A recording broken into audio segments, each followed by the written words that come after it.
Ready to rock? Was it pretty well?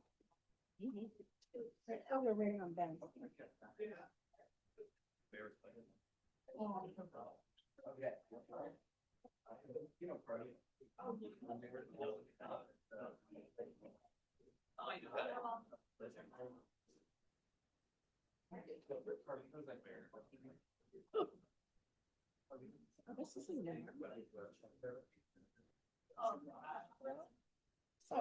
Oh, it was not our name. Oh, that's how it was. Yes, ma'am. So that was after I read through everything. All right, good evening, everyone. This meeting is being held in accordance with the Open Public Meetings Act. Adequate notice of this meeting has been published in the borough's official newspapers and posted in the municipal building and on the borough's website. As permitted by the Open Public Meetings Act, this meeting is being held in person and broadcast online via Zoom video meetings. The option to attend via Zoom is a courtesy. If Zoom becomes unavailable and cannot be fixed, the council meeting will continue in person only. For those joining us via Zoom, hello. Please raise your hand during designated times to be recognized for a comment. Whether you're appearing in person or via Zoom, you must provide your name to be recognized. Please rise for the Pledge of Allegiance.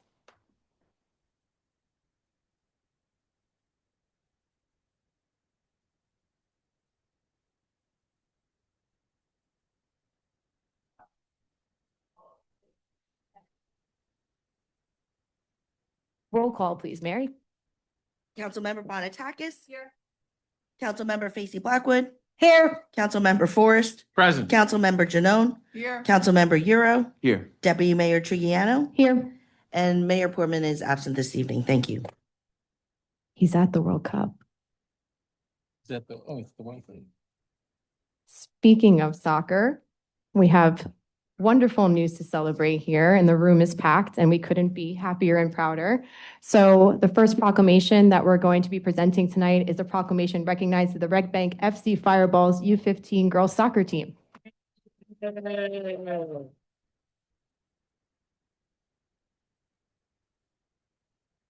it. Whereas the Borough of Red Bank takes great pride in recognizing the achievements of its young athletes whose dedication, teamwork, and sportsmanship bring honor to our community. And whereas the Red Bank FC Fireballs U15 girls soccer team has demonstrated exceptional commitment, perseverance, and competitive excellence throughout the 2025-2026 soccer season. And whereas the Fireballs earned the distinction of becoming the first team in Red Bank FC history to advance to the New Jersey Youth Soccer State Cup Finals. A remarkable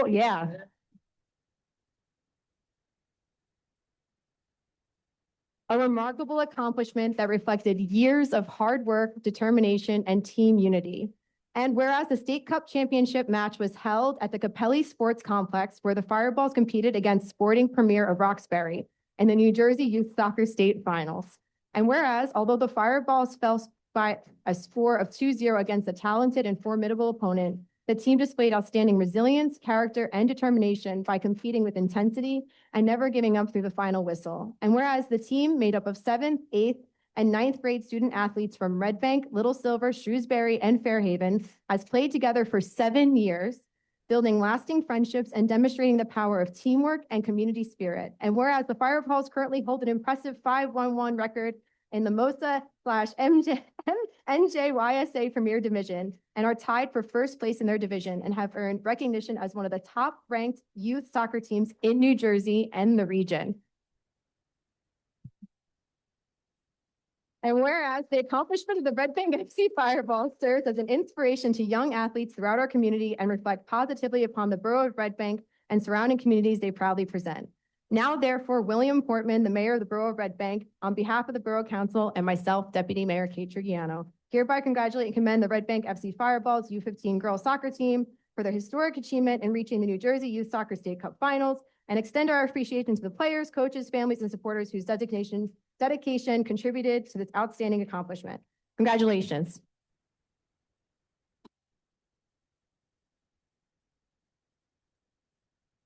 Yeah, that's right.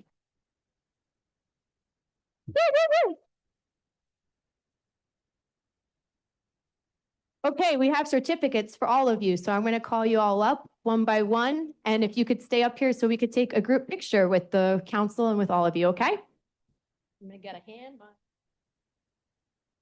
I like the cheering. I like.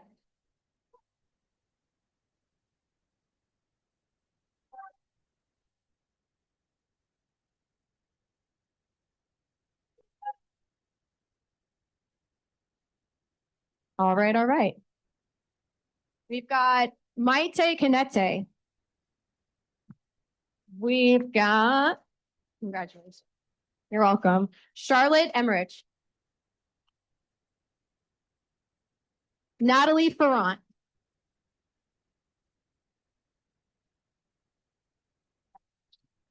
Sophia Galena.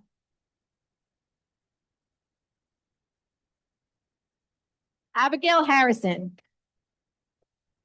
Charlotte Holmgren. Congratulations.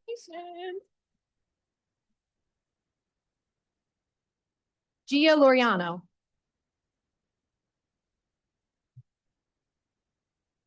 Hannah Lynch. Kate Mallon.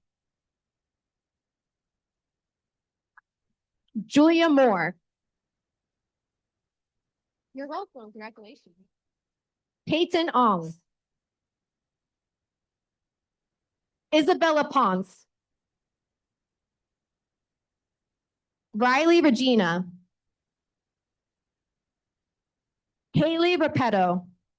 Congratulations. Yeah, give everybody a break. Whew, give those hands a break. There you go. Brianna Tiro.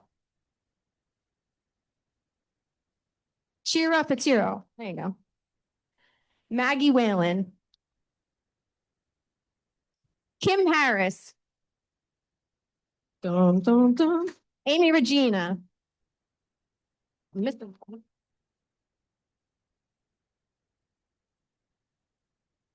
I have her. Don't worry, I have you.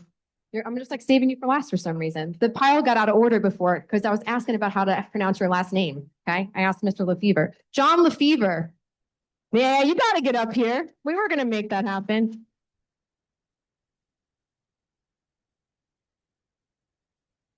Joya Spagnolo. See, you're like a little surprise in the middle. And Megan Lefevre. There you go. Anything you guys want to say? 7 years is a long time, and these girls worked hard. And you got players that come and go, and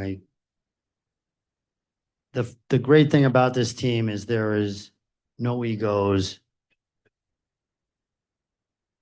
no attitudes. They love each other and they play for each other, and that's what's important. Yeah. Everybody remember John saying all, Coach Lefevre saying all those things. Okay. Do you want to get like really in here so we can get you? Do you guys want to get in the picture? Come along. Get in. Yeah, we'll do 3 rows and like you'll fill in like that back space. Yeah. I don't know if we got. Oh my gosh. Guys, come on back.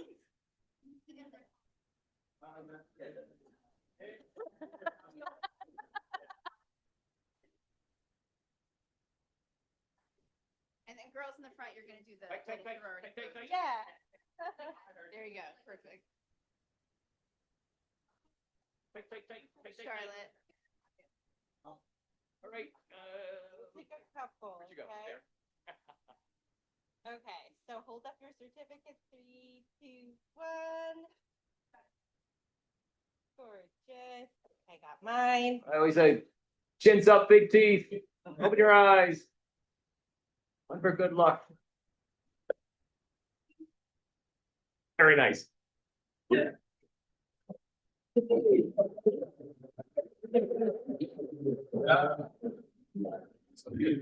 Yeah. Go, go. Okay, so these are extras. Okay.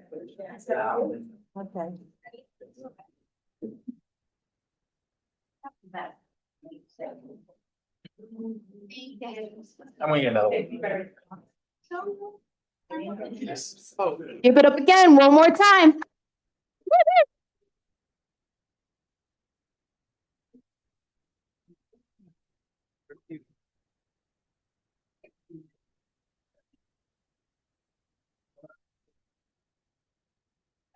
Our next proclamation is for Juneteenth, 2026. Whereas the United States of America was founded on the enduring principle that all people are created equal and entitled to life, liberty, justice, and the pursuit of happiness. And whereas on January 1st, 1863, President Abraham Lincoln signed the Emancipation Proclamation, declaring enslaved persons in Confederate states to be free and establishing the framework for the eventual abolition of slavery in the United States. And whereas on June 19th, 1865, Union General Jordan Granger arrived in Galveston, Texas, and announced that enslaved African Americans were free, marking a pivotal moment in American history that became known as Juneteenth.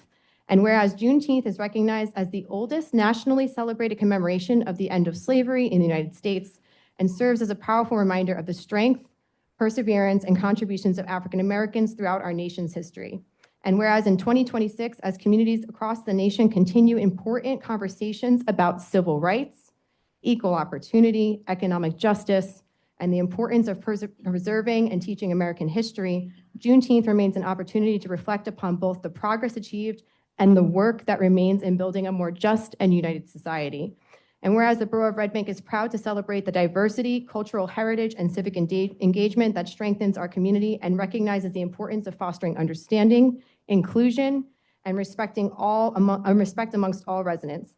And whereas Juneteenth celebrations in Red Bank bring residents together through education, reflection, music, art, culture, and community service, reinforcing the values of unity and shared responsibility that define our borough.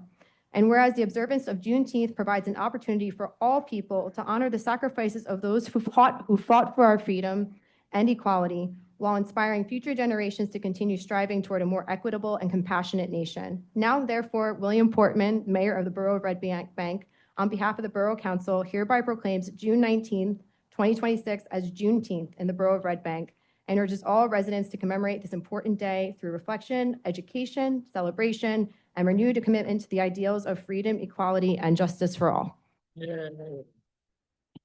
And we have our very own Gilda Rogers here from the T. Thomas Fortune Cultural Center, as well as she's also the keynote for our Juneteenth celebration here in Red Bank to accept the proclamation.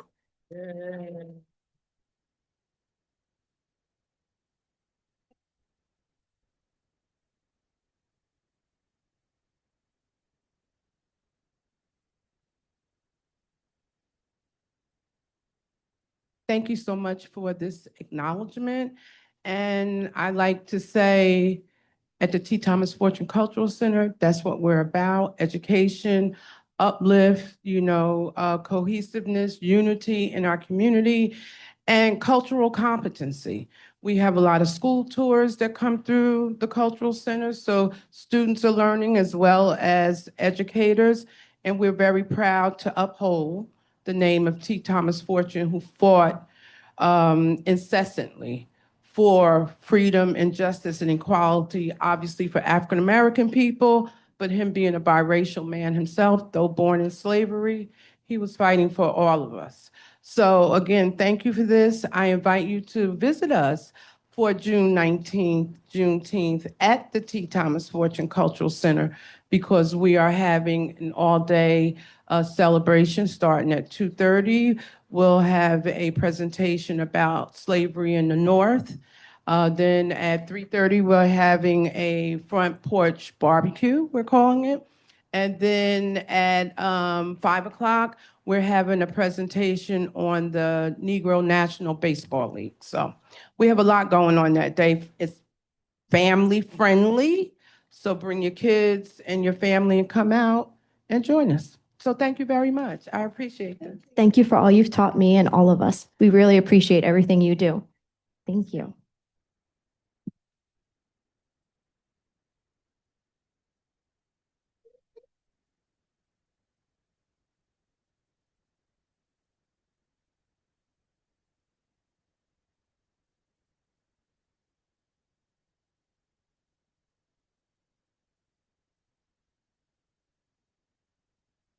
3, 2.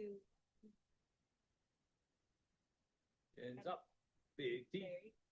Thank you. Look at me. Oh, here we go. Ben, where at? Yeah.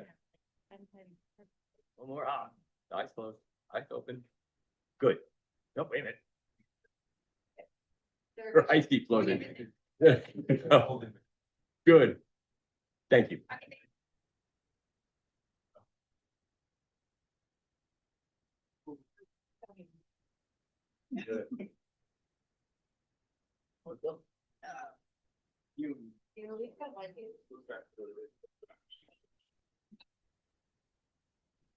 Alrighty then. Up next, we have our proclamation for Pride Month 2026. Whereas Pride Month is celebrated each June in recognition of the contributions, history, resilience, and ongoing pursuit of equality for lesbian, gay, bisexual, transgender, queer, and questioning individuals and communities throughout the United States and around the world. And whereas Pride Month traces its origins to the 1969 Stonewall Uprising in New York City, a pivotal moment in the modern movement for LGBTQ+ civil rights and equality. And whereas the Borough of Red Bank values diversity, inclusion, mutual respect, and the dignity of every individual, and recognizes that our community is strengthened by the many cultures, identities, backgrounds, and experiences of our residents. And whereas LGBTQ+ residents, business owners, community leaders, artists, educators, advocates, first responders, and volunteers make meaningful contributions to the civic, cultural, educational, and economic vitality of the Borough of Red Bank.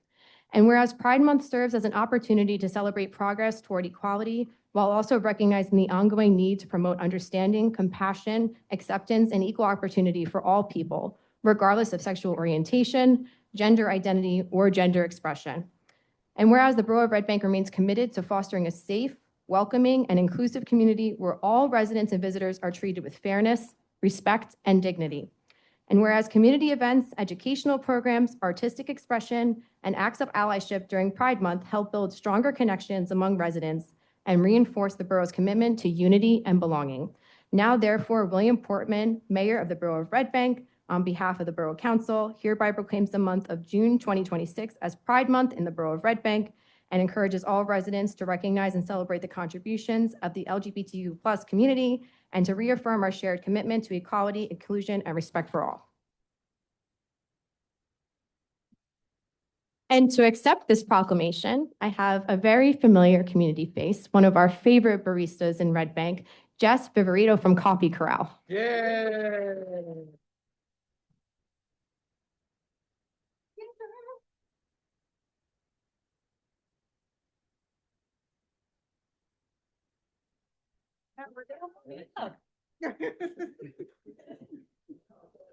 We're used to it now. Up, down, up, down.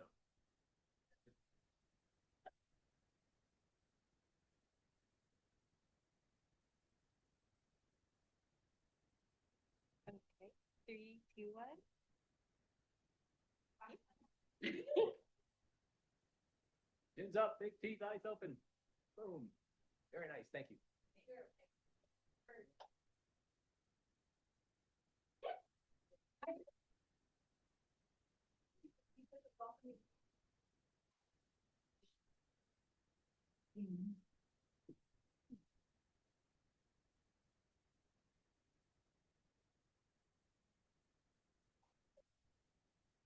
Uh-oh. All right. Our next proclamation is supporting responsible oversight of large-scale data center development. Whereas advances in artificial intelligence and digital technologies have increased the demand for large-scale data centers throughout New Jersey and the nation. And whereas the mayor and council of the Borough of Red Bank recognize that such facilities may significantly impact electricity demand, water resources, land use, environmental sustainability, and community character. And whereas the New Jersey residents continue to face rising utility costs and increasing concerns regarding energy consumption, water usage, noise, infrastructure demands, and the long-term impacts associated with large-scale data center development. And whereas transparency and accountability are essential to ensuring that policymakers and the public have access to information regarding the environmental, economic, and community impacts of these facilities. And whereas the Borough of Red Bank supports thoughtful planning and comprehensive statewide standards that balance technological innovation with environmental stewardship, public transparency, and the protection of local communities. Now, therefore, be it proclaimed by the Mayor and Council of the Borough of Red Bank that we support responsible oversight and comprehensive statewide review of large-scale data center development, including standards related to environmental impacts, utility demands, labor practices, public reporting, and community protections. Be it further proclaimed that the Borough of Red Bank encourages continued collaboration among state leaders, regulators, utilities, labor organizations, environmental advocates, and local communities to ensure that future development serves the public interest and promotes a sustainable future for all New Jersey residents.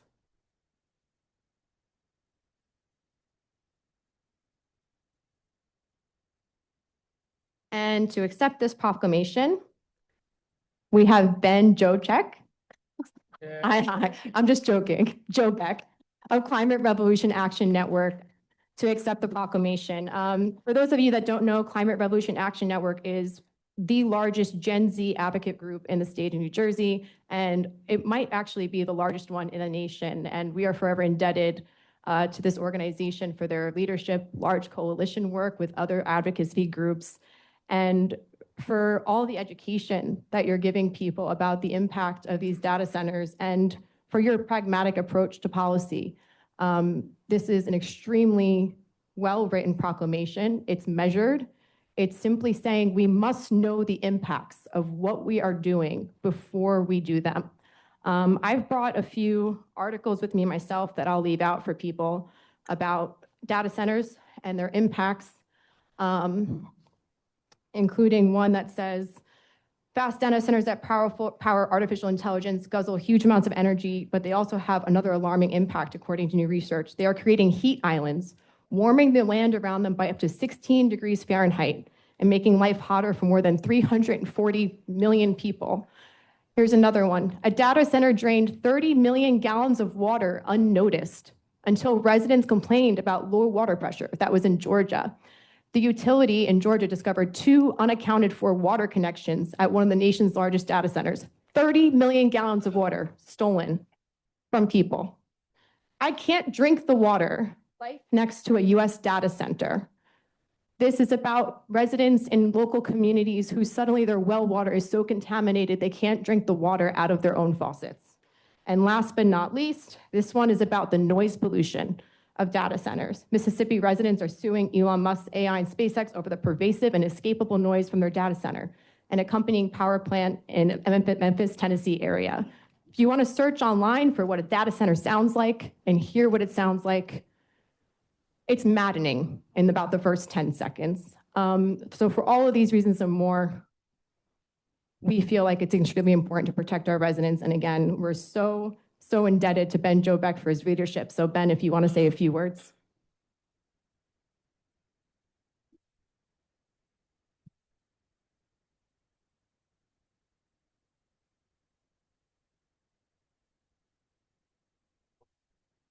Say something before the board.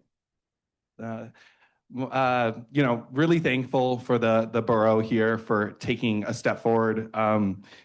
There's this proclamation and there's the next one that you will be the first municipality in the state of New Jersey calling for state level regulations and a moratorium on the state level so we can get up to speed. And at the same time, you're joining dozens of municipalities who have taken it upon themselves to ban data centers in their communities.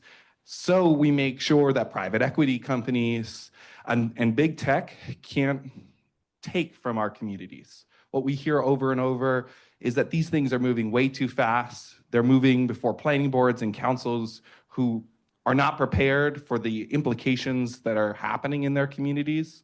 And I'm really glad that the borough is making sure that residents' water bills, electric bills, home insurance, home values are all stable and remain intact and are not put in jeopardy by big tech and whatnot. So really grateful for this proactive step forward, and hopefully we can encourage other municipalities around Monmouth County in the region to follow suit, because this is an important step to protecting our residents. Thank you. Very nice.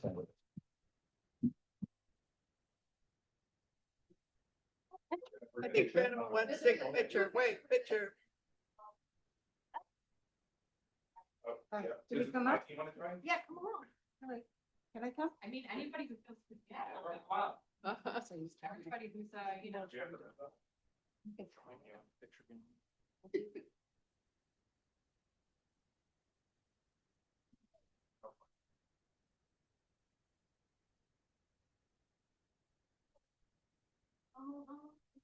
also have the state director of clean water action here, Amy Goldsmith, whose organization.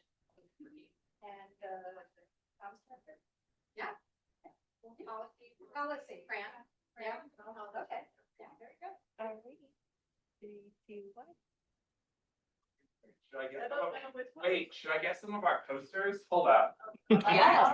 Come on now. Yes. This is better Get for the that marketing picture shot. for the red Hey, green. if you have it, why not? Okay. We'll do a color different. A little pattern. It's so good. It's so good. I'm like, okay, yeah. Let's get everyone in on this. Then. We're gonna hold the proclamation. Okay, now we're doing Okay, it. cool. Everyone look here first, and then I'll pass you over to my next friend. There you go. Eyes on me, please. Big teeth, smile. More. Good, thank you. Do you want to see it there? Thank you. Yeah, sure. Feel like I'm in this. Oh, yeah. Anyone wants to keep that? It's all yours. Bands were taken.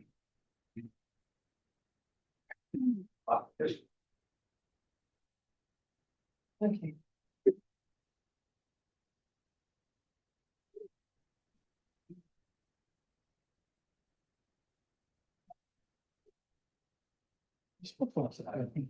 Archie's.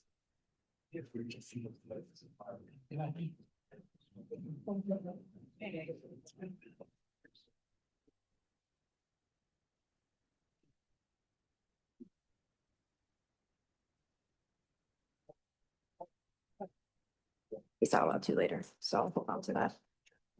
Where did my,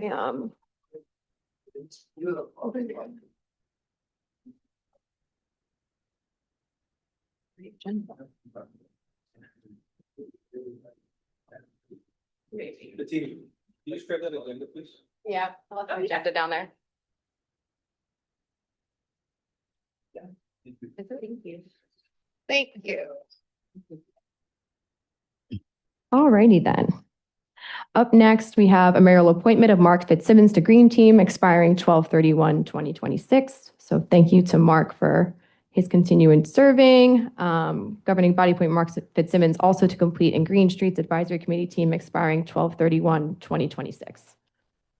You want to make a motion? Oh, go ahead. I'd like to say, thank you very much for appointing Mark. Mark is a former chair of the Red Bank Environmental Commission.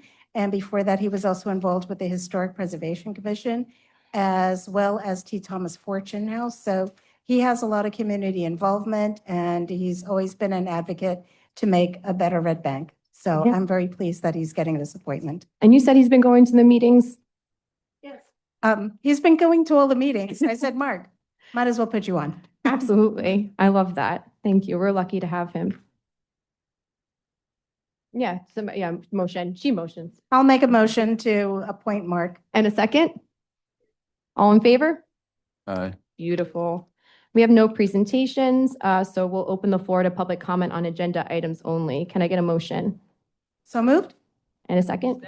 All in favor? Aye. Any public comment? Agenda items? I have a letter, Mayor, I'd like to read. Oh, I see this gentleman getting up.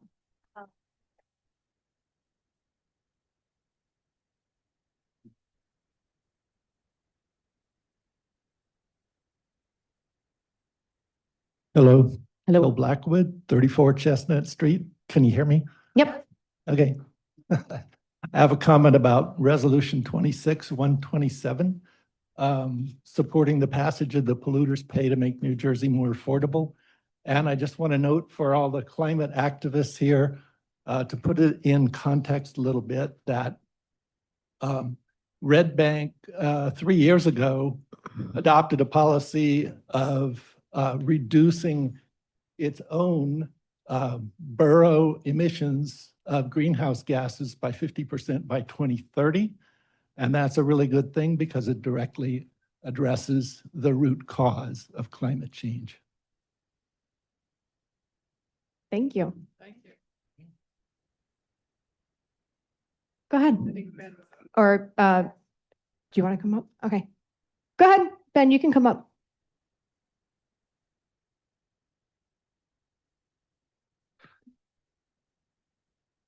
Okay. Wow, this feels a little bit more natural. Please just state your full name, please. My name is Ben Jobek. I am the Executive Director of Climate Revolution Action Network, and I'm really grateful that we're reaffirming our support for the Polluters Pay Act. As many of you know, the municipality is facing increased costs, whether that be cooling in the summer when we have heat waves like right now, or flooding or issues along our river system over here. And working class families are being burdened with those costs. Home insurance is going up, especially in our shore communities. And the bills are piling up. What we're saying here is that working families should be paying last, and that the largest corporations in the world should be paying first. This bill would only apply to about 50 companies who have operated in the state of New Jersey since 1995 and emitted more than 1 billion metric tons of greenhouse gases. And I want to specifically state that refineries are excluded from this piece of legislation. And what we do know is this, that this is going to create about 18,000 infrastructure jobs to build a stronger and more resilient New Jersey. And many of the things that you're seeing coming out of the legislature and the governor's office would be directly addressed by this bill. Just about an hour or two ago, the governor declared a federal disaster for our farmers across the state because the peaches and other crops are not going to be coming in this year because of the cold snap, which is a direct response or correlated to climate change, right? This bill would provide hundreds of millions of dollars for farmers, hundreds of millions of dollars to fix our energy grid, hundreds of millions of dollars each year for public transit, for our roads, for our bridges, for our shore communities. So this is quite literally one of the most important pieces of legislation that can be passed on the environmental front.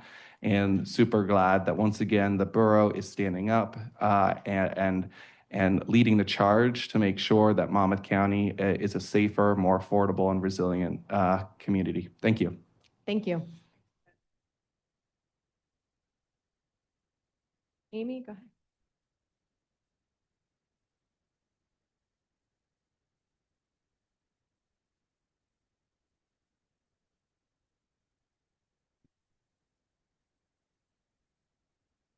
My name is Amy Goldsmith. I live at 16 Locust Avenue in Red Bank. I'm also the New Jersey State Director for Clean Water Action. And I wanted to also, really appreciate the forward-thinking, front stage work that you do every day, protecting not just Red Bank, but thinking about the broader issues that make polluter pay can have. And right now, it's really important for local officials to speak up loudly and to speak up loudly to their legislators to make sure that they send a message to the Speaker of the Assembly and to the Senate President, who those two people alone are holding up the Make Polluter Pay legislation. We have 44 legislators in the Assembly and 19 senators who are officially co-sponsors, with more people who are willing to vote yes if they would put it up on the floor. So sending a strong message, especially from a county like Monmouth that is so gravely impacted by climate change, it's really important. On another agenda item, I just wanted to say that several years ago, I did a blog post on behalf of my organization for Black History Month. And one of the things that I found out was that while we honor and should honor Juneteenth, we should actually recognize that New Jersey was actually the very last state to free its slaves, and that was in January the following year. So we have a history here in New Jersey, Monmouth County, with a lynching in Eatontown. We should recognize that, and I know that T. Thomas Fortune House and others do amazing work to show that, but we also need to recognize our own history, not always talk about the South, but talk about the North and talk about our own state. So I just wanted to add that into the record. Thank you. Perfect. Thank you. Anyone else in the back?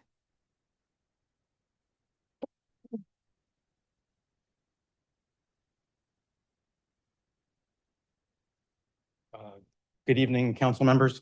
My name is David Schmetterer. I live at 112 Harding Road in Red Bank. I would just like to speak generally in support of the ordinance to amend the planning and development regulations to allow accessory dwelling units. I don't know if, I'm not exactly sure where we are in the process tonight, if that's up for a vote. This is up for final adoption, Up for and it's final passed adoption. through the planning board, and they stated, well, she can go more into that. She's our planning board person. Yeah, actually, it was just last night, the planning board heard this entire proposed ordinance and agreed to its master plan consistency. Excellent. I think it's an excellent addition to the regulations. My only caution in not having done an actual analysis on this is that it seemed, I would be concerned that a lot of lots might be kind of zoned out by default, and we might wind up seeing a lot of zoning board applications or planning board applications for like a bulk variance. I would just like to add that I am in support of this, even if it is not perfect, and I would like to see it passed, and I am here speaking only for myself. I have to add that. So thank you very much. Thank you. Yeah. We're all really excited about that too. Dennis, you want to come up?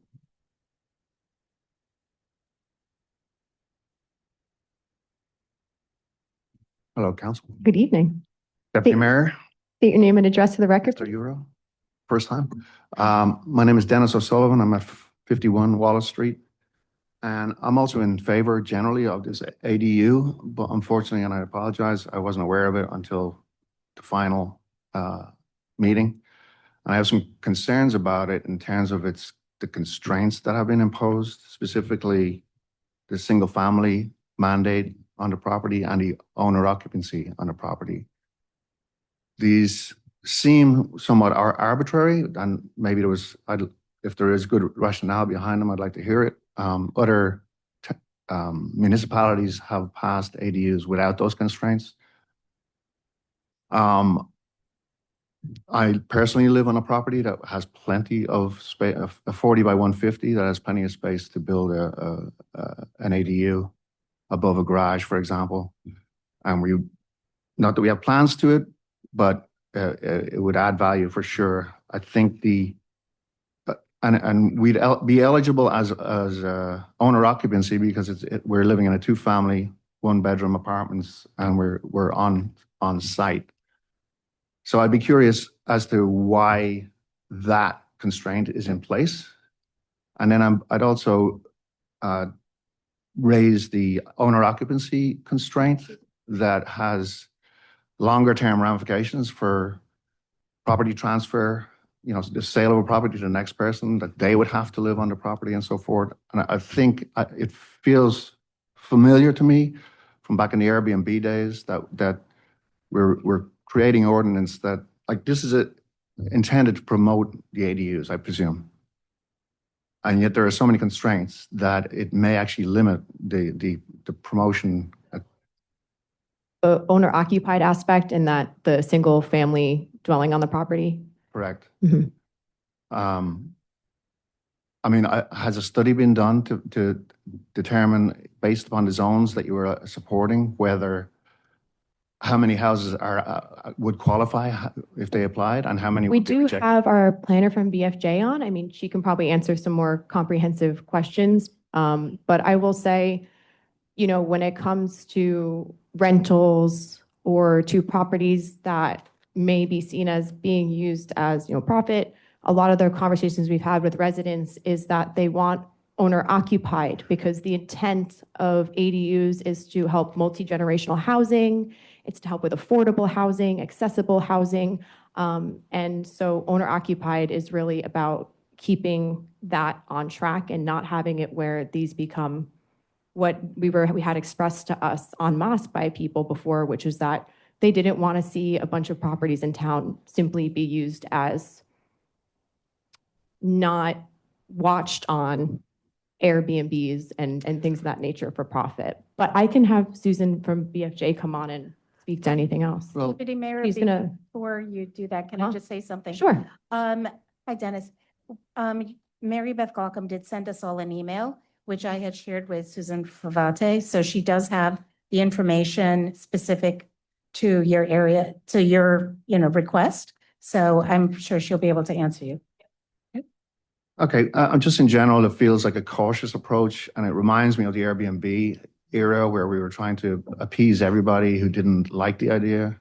I mean, I think I speak, there were lots of conversations around not wanting the town to have a lot of rentals that were being taken as Airbnbs, and there was a concern about community and culture. And I agree with If that, so the owner occupied piece, is to keep these properties as what they're intended to be, which is multi-generational housing and things of that nature. That's what owner occupied does. It's to benefit the people who live there. Okay. Yeah. But the other, If but that- the other piece, I mean, we can have Susan speak to. Yeah, I agree. If that's the rationale, I understand it entirely. I do think it constrains transfer of property to new owners and so forth. And I think, just like the Airbnb scenario, I feel like we may be exposing ourselves to potential lawsuits down the road, which we pay for as taxpayers. So just keep it in mind. I'm sorry I'm coming late to the story, but It's all good. That's why we have professionals that help us, I'd like you to maybe consider some of those thoughts. Yeah, so Susan, if you could be online and just help with the second part of that question, if there could be a variance that could be sought, if it's not single family on the property or, to the specific concern.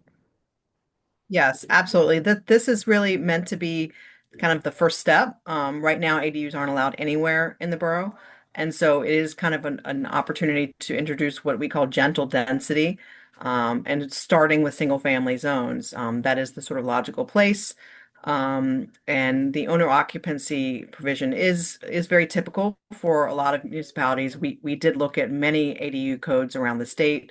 And many of them are having the owner occupancy provision for exactly the reasons that the deputy mayor indicated, that we really want these to stay single family primarily in use, and that we're trying to promote multi-generational living, whether the owner lives in the single family home or the ADU. It could be either way. The intent is really that these don't become sort of default multifamily rental. So as for a variance, I think any property owner is able to and has the right to seek a variance. In this case, it would be a use variance from the zoning board. I think really anytime you introduce a new regulation into the code, you carefully watch to see what happens. And so I think if the borough starts to see a groundswell of interest and number of variance applications for non-single family home properties, then certainly that would be under consideration to change the zoning. That's really what we generally look at in zoning. Are we seeing a lot of variances? And that's a sign that we need to make a change. But really the first step is to get it on the books in the first place, to have it permitted in many, many areas where it's not permitted at all currently. So I hope that helps. Yeah. To be clear, I'm a fan. Absolutely. I'm just, again, late to the game. So I just wanted to contribute. Yeah. Thank you. And I think it is a little bit maybe of a conservative approach in that, it's a fairly significant change for the borough. ADUs are not necessarily beloved by everyone. So really it was just an effort to start first, where it made clearly the most sense, and it could certainly build over time based on resident interest. Thank you. The other thing I'd point out is that this is different than the short-term rentals, in that the short-term rentals are a housing code, and so that it's not flexible. But because this is a land use regulation, if you have a unique circumstance that doesn't necessarily fit this rubric, you can seek the variance. You can't seek a variance in the short-term rental aspect. Your point was well taken in that regard. But this is slightly different in that you can seek relief if you have a unique circumstance, which is not the case with the short-term rental. It's a great point. Thank you. I would also just add that we did have some discussions, Susan, about, we wanted this first pass. Like you say, you're conservative the first time, but also we wanted to write it in a way where it was pretty broadly applicable and acceptable to most residents as of right, meaning that someone who wanted to build an ADU could do so without having the additional expense of coming before the planning board, having an attorney, et cetera. That this could be administratively approved if it conforms to this. So that was part of why in this first pass too, it made sense. Like, where is this really going to work? If you have a multi-family dwelling present, is that appropriate, right? So certainly you can seek a variance, but we wanted to make it work for the residents who wanted to do this as well as written.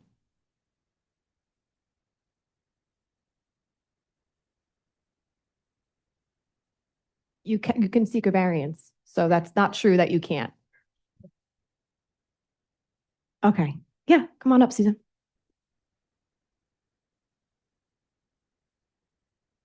Suzanne Viscomi, 25 Cedar Street. I'm not speaking on behalf of the school board at all.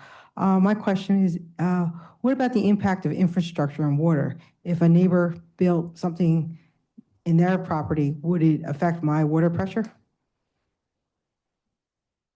Does Susan want to comment on that?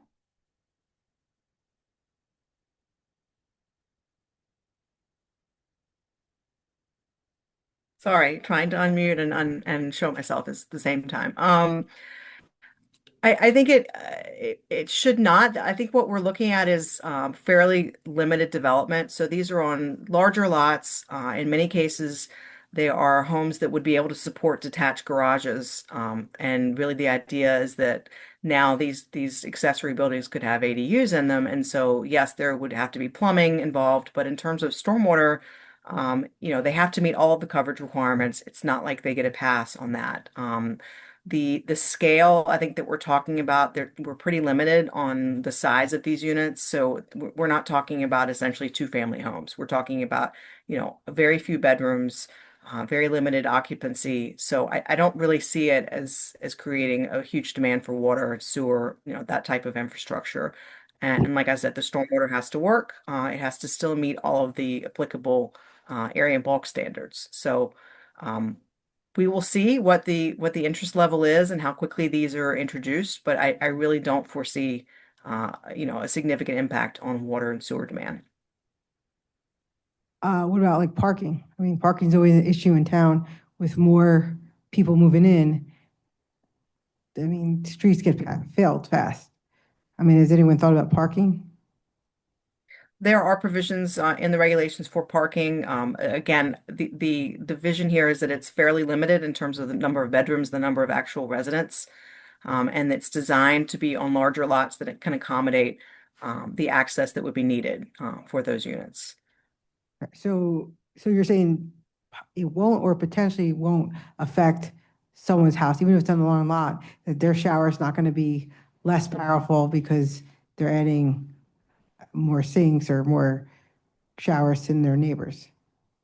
No, it would be like putting an addition on your house, really. It's just that in this case, the addition is a separate unit and it's a separate structure. But in terms of the actual space and bedroom and occupancy, it would be comparable to adding, one or two bedrooms onto your home. Okay. Thank you. And a bathroom, perhaps. Anyone else? Any comments? Any comments online, Jim? All right, can I get a motion to close the public comment on agenda items only? So moved. And a second? I'll second it. Thank you, Councilman. All in favor? Aye. All right, can I get a motion to approve the regular meeting minutes from 5/28/2026? I'll make that motion. And a second? All in favor? Aye. I abstain. I think I wasn't there. All right. All right, on to ordinances. For final reading and public hearing, we have ordinance 2026-17 entitled An Ordinance of the Borough of Red Bank, County of Monmouth, State of New Jersey, amending Chapter 490, Planning and Development Regulations related to Section 55, Historic District/Site Regulations and Procedures. This ordinance was introduced on May 14th, 2026. Can I get a motion to open the floor for public hearing? So moved. And a second? Second. All in favor? Aye. Anybody wish to comment on the final reading of ordinance 2026-17? Anyone online? All right, can I get a motion to close the public hearing? So moved. And a second? Second? All in favor? Aye. Can I get a motion to approve and adopt ordinance number 2026-17? So moved. And a second? Second. Roll call, please. Councilmember Bonatakis, Yes. Councilmember Facey Blackwood, Yes. Councilmember Forrest, Yes, and this one, this is the AUD, right? No, that's the next. Next one, okay. Yeah, this is So historic. this is a yes. There's been more than one. Councilmember Janone, Yes. Councilmember Euro, Yes. and Deputy Mayor Triano. Yes, Thank you. ordinance is adopted. Up next for final reading and public hearing, we have ordinance 2026-18 entitled an ordinance of the Borough of Red Bank to amend the borough's planning and development regulations to repeal and replace sections of Chapter 490 Planning and Development Regulations. Councilman, this is the one that addresses accessory dwelling units as well as many other things. This is an ordinance that is actually one of the major steps of overhauling our zoning. So this same ordinance includes things about accessory dwelling units, banning future smoke shops, adaptive reuse of buildings to be used as bed and breakfast. It's wonderful, and it feels like wonderful progress. So this ordinance was introduced on May 28th, 2026. Can I get a motion to open the floor for public hearing? I'll make such a motion. And a second? I'll second. All in favor? Aye. The floor is open for public hearing if anybody wishes to comment on ordinance 2026-18.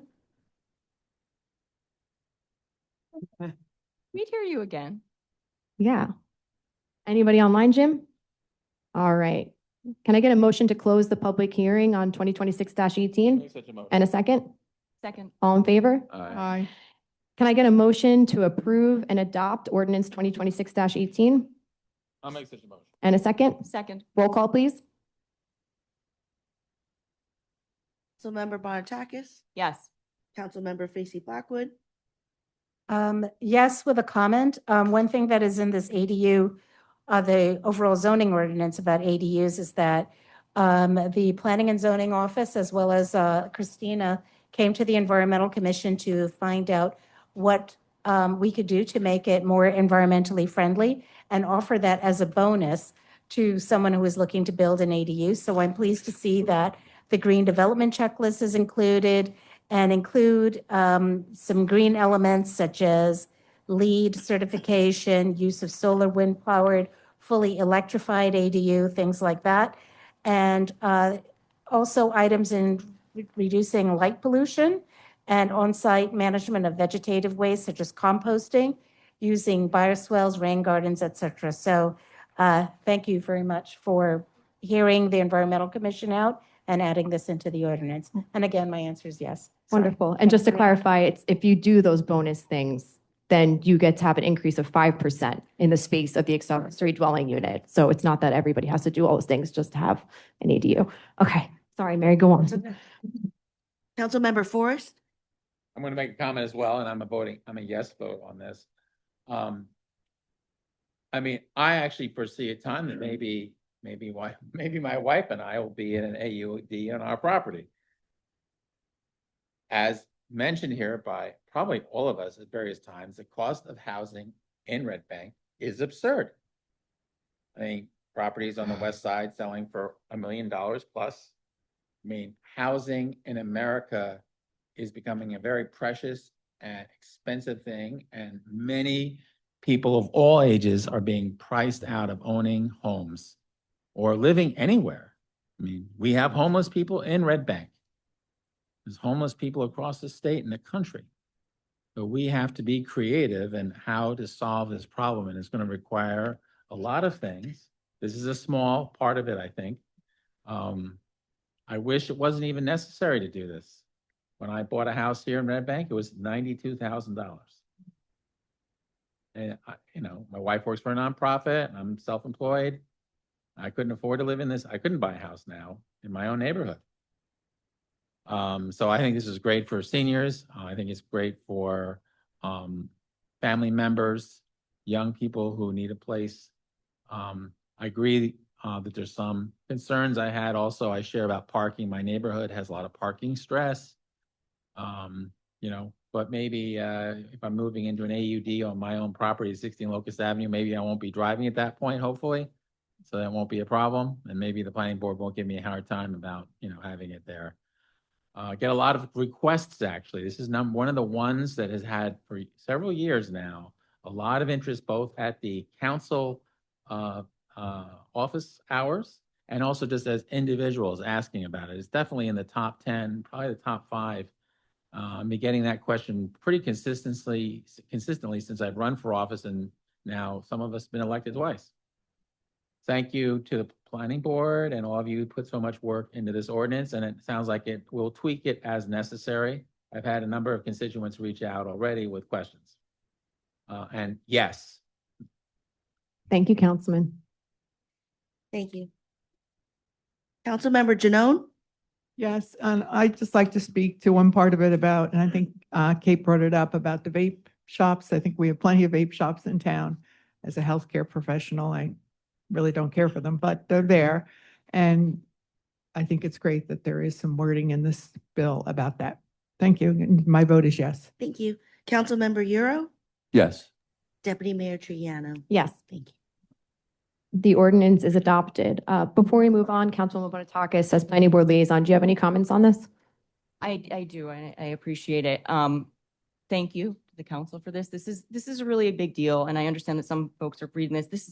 There's a lot here. There was a lot there. This is a big change to zoning. So I just wanted to mention, well, first, huge thank you to Susan. Yes. Who has done such an amazing Thank job you. doing this, and to Shauna, our Director of Community Development.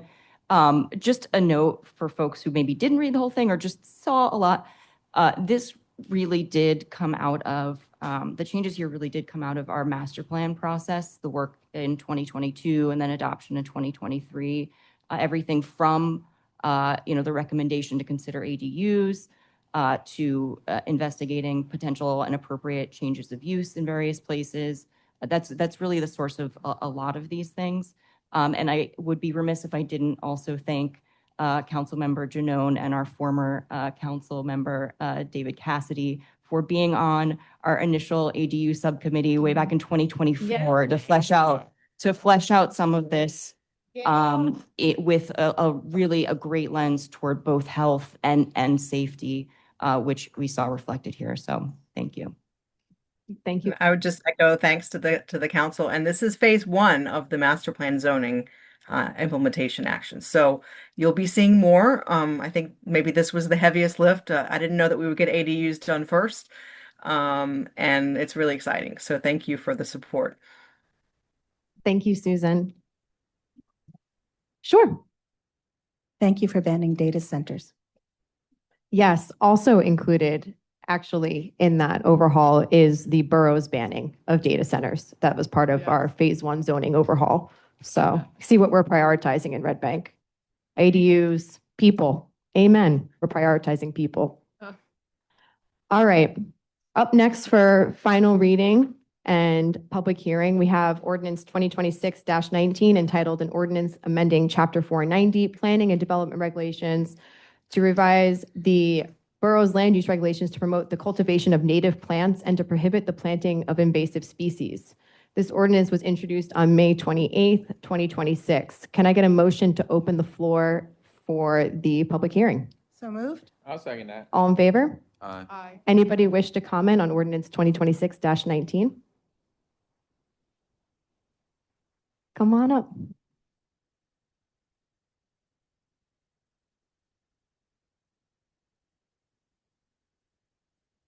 Howdy, neighbor. Howdy, neighbor. Amy Goldsmith, 16 Locust Avenue. I think it's great that the borough is doing this in a moment of climate change. We need to go native, and to be honest, we might have to go a little south to go native in the future. Subtropical climate. We will not be who we are in a few years, and we're already not who we are now. So we just should be mindful of that. And I also want to thank the borough for, and Parks and Rec in particular, and the patchwork group that put on the garden tour this past weekend. I think it was a huge success. There were lots of turnout, a lot of participation. I enjoyed having people come to my house and see my native plants. I have some some things that shouldn't be in my garden too, but we don't need to feel guilty about what we do and how we get towards native species. So I'm glad to see that, glad to see that Marine Park, while not every tree is perfectly native, there was a effort made as some trees came down that the new trees will be native when they go in. So I'd like to see that, and thank you for the attention to it. Thank you. Yes, go see the trees, they're planted. Any other comments on ordinance 2026-19? Any online? Can I get a motion to close the public hearing on 2026-19? So moved. And a second? I'll second it. All in favor? Aye. Can I get a motion to adopt ordinance 2026-19? So moved. And a second? Second. Roll call, please.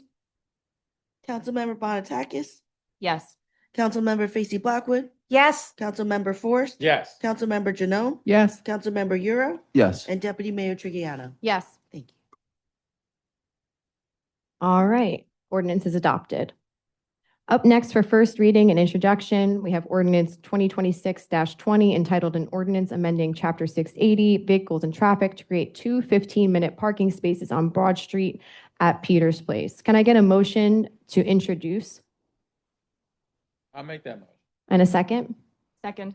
All in favor? Aye. Roll call?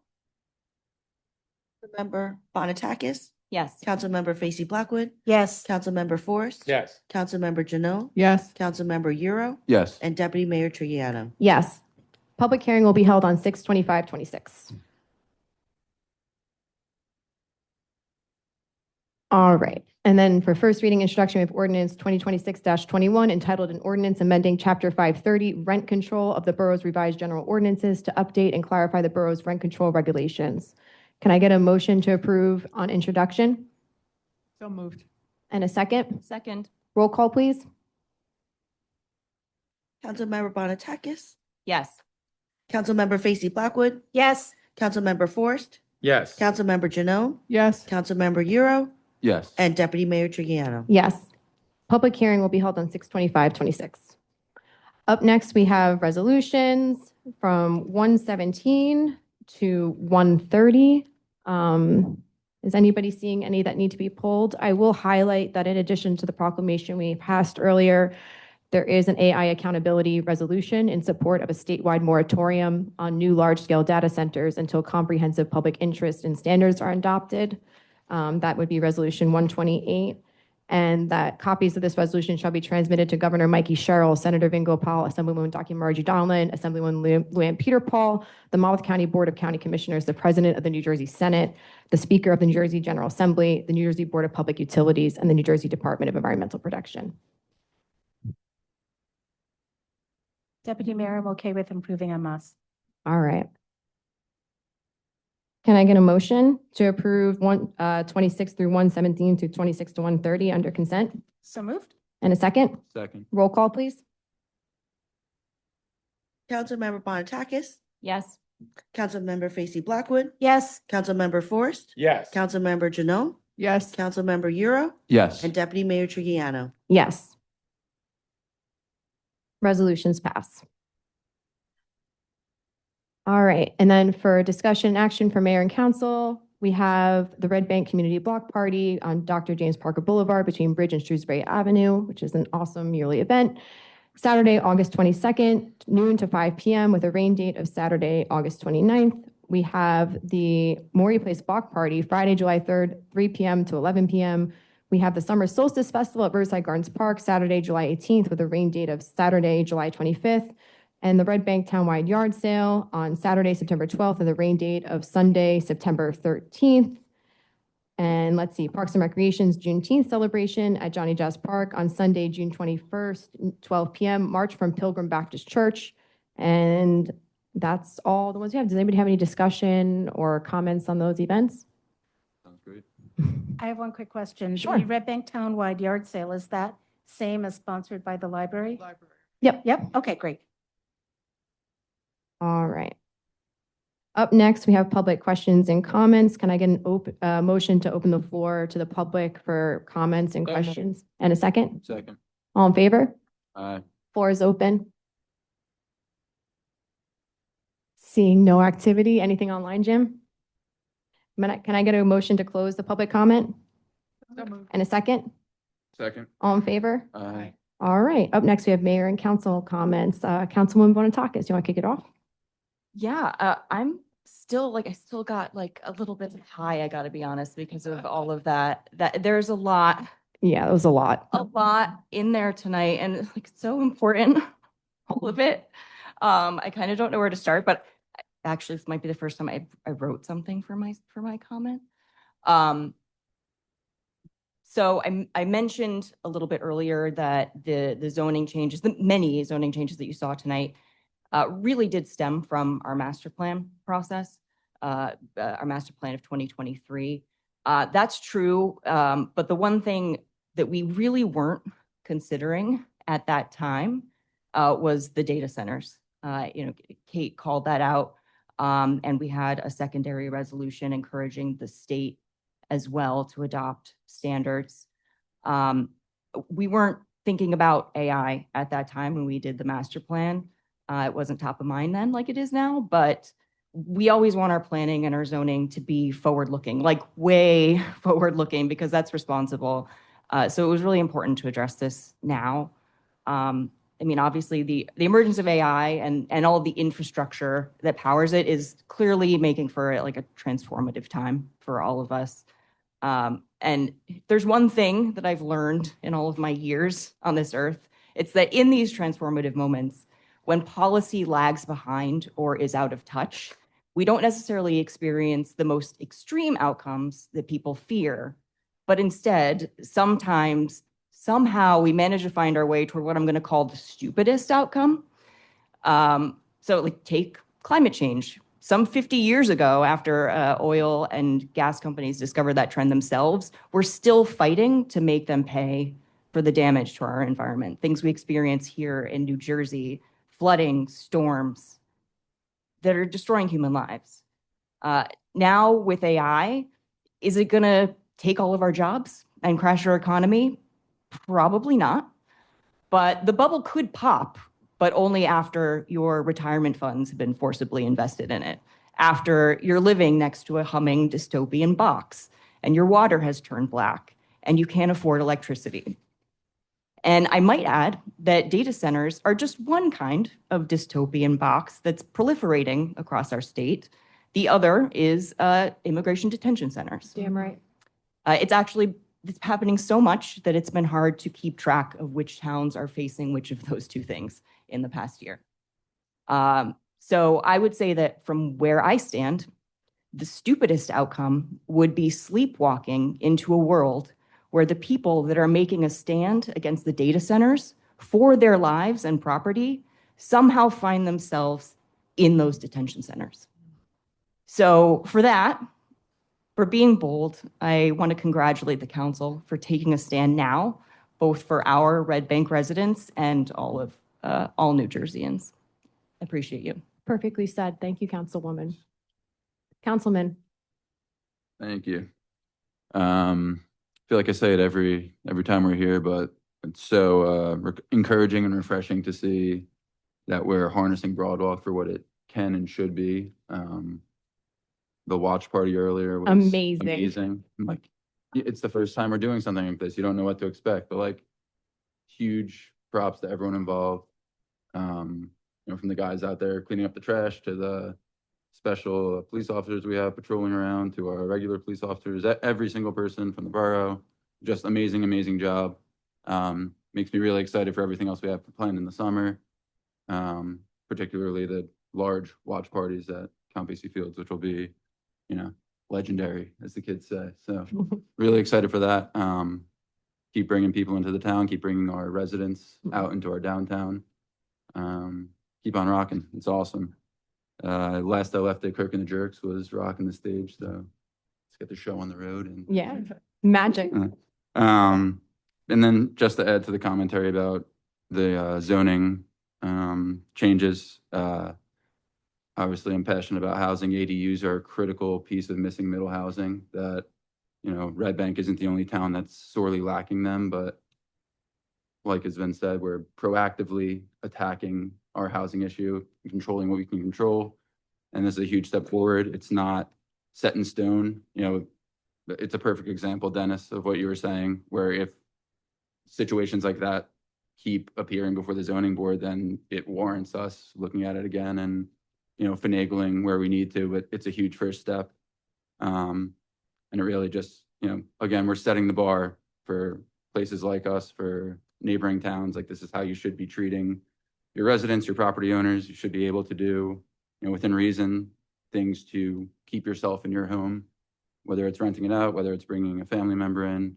But I do think owner occupied to some degree is very important. You don't want to just have loose rentals running around like we do, unfortunately, in a lot of parts of town from bad policies in the past. So it's encouraging. And thank you to the council for taking it serious. Thank you, Christina, for all your hard work.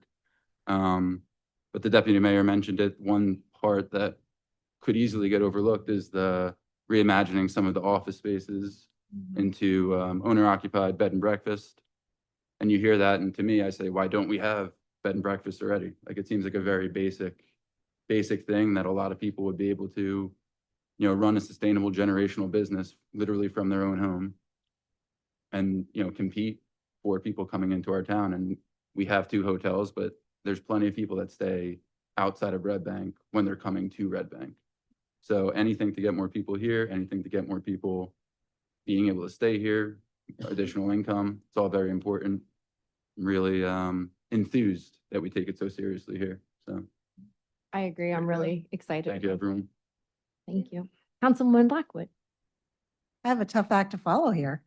Well, like others have said, I want to thank the council and for being forward-thinking, for taking a look at issues, understanding the data, taking a methodical approach to making these changes, and the changes that we've made tonight protect people and our environment. The native plant ordinance, as well as the housing and the updates to the zoning. So I do appreciate that, and I appreciate the hard work involved.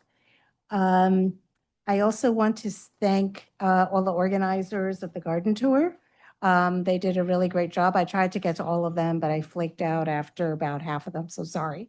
But what I saw was amazing, that just local homeowners are doing with their town, and a lot of natives, they're planting a lot of natives. So even though this native plant ordinance that just got passed really is applying for developments, things like the garden tour and the ribbon cutting at Patchwork for Wildlife for people to, which is an educational little garden. It's small at the edge of town, but you can learn a lot about native plants and why they're important. And I see that, as time goes on, people will be planting native. And native, as we know, as what's changing.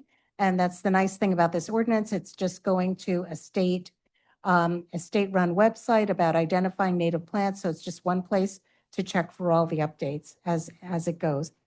The other thing I want to talk about is that I'm on the Sustainable Jersey Energy Task Force, so I get to hear a lot of the changes that are coming down the line, and they are making some changes to the energy actions for Sustainable Jersey. So you might see some things coming down the line where Red Bank is holding EV ride and drives and looking at charging stations and stuff like that along the line. I also want to thank Jim and the people that work for him for the work that they do. This week, we had someone come in for council hours with a question that was way above my head. But Jim was very instrumental in getting the department head come down and patiently explain what the issues and the concerns were. And we got to a resolution on that. Wouldn't you say, Ben? Yeah. So that's all I have. Oh, yeah. Nothing from EC or Shade Tree. That's it. Bye. Thank you, Councilwoman. Councilman Forrest. Okay, so I missed the last meeting, which I hate doing. Is that where we did renew our manager's Yes. contract, correct? Yep. So I wanted to comment on that, so I was saving up. So I would have voted yes if I was here. I just want to put that on the record. Okay. And I just want to say how much I appreciate that we have this new form of government. You know, I had the honor of serving on the Charter Study Commission with Nancy and others. And I love the accountability of actually having somebody in charge on a day-to-day basis. I mean, I remember sitting here and, you know, there were periods where lots of finger pointing and, you know, lack of accountability was kind of obvious. So it's nice to see that this is working. We do, you know, we have a process where we do an evaluation. We have goals, you know, and no one's perfect, but I think that there's a lot on Red Bank's plate, and it's amazing to see a lot of stuff getting done and getting done efficiently. Not that we don't have any problems. I mean, I wish I had magic money so that we could, you know, hire more cops and other things. But, you know, we have to deal with what we deal with, the reality that we have, our budget constraints. And we all had a pretty hard assignment when we got up here. There's a lot more that needed tending to in Red Bank than I imagined. I won't go into all the details now. But I also love that we hired the person with the best resume and the most qualified who applied. And that doing the job is really kind of the only criteria, as far as I can tell, that this body has, getting the job done and doing it well. So congratulations, Mr. Manager. Unfortunately, I have some more things, Mayor, Deputy Mayor. Okay. I just wanted to comment also on Food Town. I don't think I've been here since they closed because I missed the last meeting. Yeah. Now, I was at their 50th anniversary, as you may recall. I did a video with the nice manager, John. You know, Food Town is an iconic part of our lives for those of us who lived in Red Bank, in the Red Bank area for generations. My grandmother used to sit at the little bench there. We used to shop there. I remember going there as a boy. We also had, you know, it was a second Food Town on Newman Springs Road, which I think technically was Red Bank. It's now a liquor store. You know, and it's a real loss. I mean, we have other food establishments on the west side, particularly where I am, and I do shop at them. And so, you know, Food Town wasn't as important to me as it had been, but, you know, it was union jobs. People got benefits working there. It was my son's first job. And it was in walking distance to a lot of people in town. They also paid attention to some things. It's true, they weren't the cheapest place to get food, but they had very well good prepared food, I thought, a very good deli and a very good meat department. And I do miss them. And I want to thank the Azalinas and the Scadutos for the commitment of their family and all the employees there. I don't know if you said anything at the last council meeting, but I certainly, We were waiting for you. you know, thank you. It was certainly an honor to be there for your 50th anniversary Food Town. And by the way, once upon a time, it was a Finest supermarket. And I think it might have been something before that. And you know, the brutal business of food, and once upon a time, we had an AP in Red Bank, actually. It was over there. It's a now condominium. And I think we had an Acme in downtown Red Bank. I think where the language school is now, once upon a time. So how things change. Anyway, I just wanted to say that. You covered the garden tour, so I don't need to say anything about that. I mean, Parks and Rec, I mean, we're doing so much stuff in Red Bank, it's ridiculous. I'm just going to say, go to our Instagram or our website, Parks and Rec page. I mean, you want jazz? We got that. You want movies? We got that. We want soccer? We got that. You want Tai Chi? We got that. Yeah. What am I leaving out, Laura? Everything. I mean, we got to, you know, there's so much Parks and Rec stuff going on here. It is ridiculous. And it's amazing how much we do with how little. And so, I mean, there's always something going on in the Broad Walk. And I know we had earlier the team here, and we have lots of parks and activities and recreational teams that do all kinds of stuff all year long in our Count Basie field, which we keep extremely busy. So I just want to, my hat's off to you all in Parks and Rec. And I was just at, what was it? Just at, oh, and of course we had the not the parade on Saturday, we had the big festival here. I did a video. Why is it escaping me? Kate, you spoke. You gave us a part in the park, right? Part in the park. And what was on Sunday? There was something else on Sunday. Sunday was the Garden tour. Yeah, it's crazy.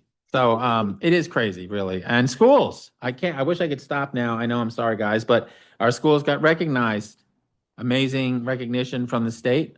And I just am grateful for that. You know, the CUSAC. Sue, what is it exactly called? I don't remember. You know, a high performing district, I think, is that it? That's a big honor, and I encourage our leadership here to do something in the meeting to recognize the schools for that amazing accomplishment. All right, thank you. That's the board president, Sue Viscomi, that was talking, for those of you, because she's not on camera. Gosh, and I did go to the charter school. I'm wearing my liaison. I did go to the charter school international day. I didn't go to the graduation today. I had to work. I think that covers it, Deputy Mayor. Thank you, Councilman. Councilwoman, Dr. Laura Janone. Hi. Hi. So Bear Wellness, we met this week and we're mostly discussing now, lunch break will be having their backpack giveaway coming up in August. So we'll be at that. We'll be participating. We're going to have a hydrating station because I remember last year it was really hot. Yeah. So we're going to have a hydration station. And I saw on the soccer game today, they had hydration day breaks. So I was like, oh, we're doing that. So Mary Wellness that's kind of what we're focusing on now. We had animal welfare meeting on Tuesday. We're focusing on dog days, which will be in September at Marine Park. So it'll be nice. It'll be one of the first events at Marine Park. We're excited about that. So we have lots of things planned for dog days. And besides the other things that we've been planning, but dog days is our big thing right now. And library, I'm happy to say the bathrooms are working on the ground floor. The elevator's working. Monday night, they had a really nice reception for people who donate to the library. And a lot of people showed up and it was very well attended. It was a really good group. And Nancy and I have been participating in the Tai Chi. So just to let you know that the Tai Chi is going very well at the senior center. So keep your eye out for different activities that Parks and Rec and the senior center do together. And you too. don't have to be a senior to do the class there. No, you could be. Although Nancy and I are seniors, but that's okay. All right. So I think that's it for me. Thank you. Thank you, Councilwoman. As Councilman Euro stated earlier, it was phenomenal to be on the Broadwalk earlier during the Mexico-South Africa game. It was wonderful to see so many Red Bank residents taking advantage of our community spaces and celebrating together. And it was just wonderful that Mexico made history by winning their first ever World Cup opening match. So great moment for the borough, wonderful time. And yeah, it was phenomenal. The Community Engagement Equity Committee is launching the applications for their annual Community Spirit Award. Take a look for that coming out on the borough communications in the next week to be able to nominate somebody you find to be an unsung hero of community in Red Bank who you believe deserves, recognition for, all that they do for our neighbors. June 20th, the Visual Arts Committee is going to be hosting the Graffiti Jam, which got rained out, and then the rain date got rained out. So let's go again. June 27th, we have the Marine Park ribbon cutting, as well as the first ever Monmouth Street Art Fair. And as Councilman Forrest said earlier, it is something else how many events the borough is facilitating, but that's the natural speed of Red Bank. And that seems to be, where we're going. And the events are being enjoyed and appreciated and well attended. And it's a fantastic time. So please, if you don't follow our Instagram, it's updated constantly, our borough Facebook page. Sign up for alerts so that you learn about things like hydrant flushing and testing. I know that there were some people that reached out to me this morning with inquiries about that. And that goes out, things like that go out through the borough alert system. And just keep in touch. Manager, what you got? So, yeah, right. First thing I wanted to talk about was the 18th and 19th watch parties. Now that we've finished out the first one today, I know that the street is still going right now with the band. So all good stuff there. The 18th and 19th will be at Count Basie Park. The first one on the 18th will start at 7 p.m. with activities. We have a lot planned for that night. And the 19th will be at 1 p.m., starting with the activities with the game starting at 3. We have some shuttle services that'll be going around town to help out with getting people to the field. And we'll make sure that, well, we already have that information already published and out on our socials, but we will continue to do so throughout the week. And again, the borough received the $50,000 grant from the state with our partners on that grant between River Center, LD11, ourselves, and I'm missing one more. I'll get it. FC Monmouth, correct. Thank you. And I want to say too, we have the 5K coming up, and the 5K is supporting the Borough Parks and Rec Trust with a donation to the trust. And again, it's just keeping on with that community spirit and the event that a lot of people look forward to. I want to mention that also our meetings are on YouTube. So you guys can always subscribe to that channel as well for updates on our meetings to be uploaded for the video as well. And then lastly, save this to share with the Deputy Mayor and Council that we did receive for Johnny Jazz Park a Green Acres grant in the amount of $384,500. We are also going to be putting an application into Monmouth County Open Space to help with that project as well. So we're looking forward to potentially having a lot of grant money flowing towards that project and reimagining what Johnny Jazz Park could be too for that. So glad we're going to get to see those plans actually happen. Yeah, It's great. it's going to be very nice. They liked it. And of course, Marine Park grand opening, June 27th. Yay. We're about 90% done. A lot of work is going to happen in the next 19 days. Huge community event being planned there. Look out for the flyers and all the social media surrounding that. And obviously all the dignitaries that we want to invite as well to that event. So a great culmination of a lot of hard work. Oh, I forgot to bring up one thing. I'm sorry. The dental clinic at Brookdale is Oh, going to yeah. be opening. In partnership with Parker, right? Yes, and it's with Parker Clinic, and the mayor and council will be there also. But the great thing about that dental clinic, not only having free medical care for our population and surrounding populations, is that it'll be hooked in with the hygiene program at Brookdale, the dental hygienist program, and they'll be able to do their clinicals there, which is really, really exciting. And that will be opening this Tuesday, actually, at 2 p.m. on Alumni Drive in Brookdale Community College. It is super exciting. It's such a unique program and a wonderful opportunity for the people in our area. Mm-hmm. So unique. We're gonna have another thing that nowhere else has. It's remarkable. Anything else? Do we have a need for executive session? Can I have a motion to adjourn? Make a motion to adjourn. And a second? Second. All in favor? Aye. Have a great night. No executive or anything, right?